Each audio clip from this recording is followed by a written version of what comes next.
Tim tenis meja PWI Kalimantan Selatan yang berlaga di Pekan Olahraga Wartawan Nasional atau Perwanas ke-13 tahun 2022 di Malang Raya, Jawa Timur akhirnya kandas untuk melaju ke pertandingan selanjutnya setelah berhasil mengalahkan Bangka Belitung di Sport Center Pertamina Universitas Brawijaya Malang, Jawa Timur jelang tengah hari Selasa 22 November 2022.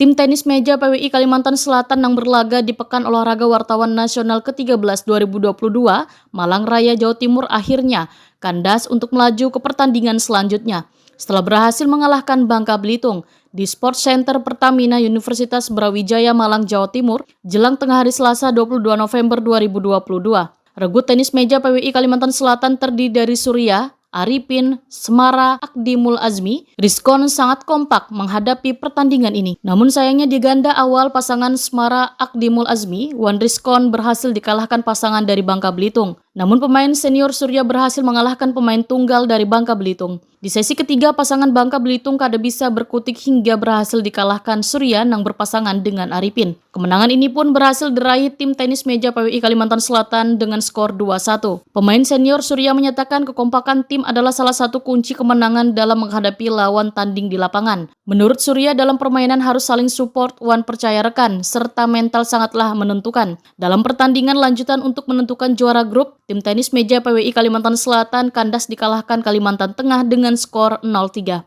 Sementara itu dalam Pekan Perwanas ke-13 2022 Malang Raya, Jawa Timur ini, tim tenis meja PWI Kalimantan Selatan mengikuti pertandingan beregu ganda usia 40 ke atas wan ganda usia 40 tahun ke bawah.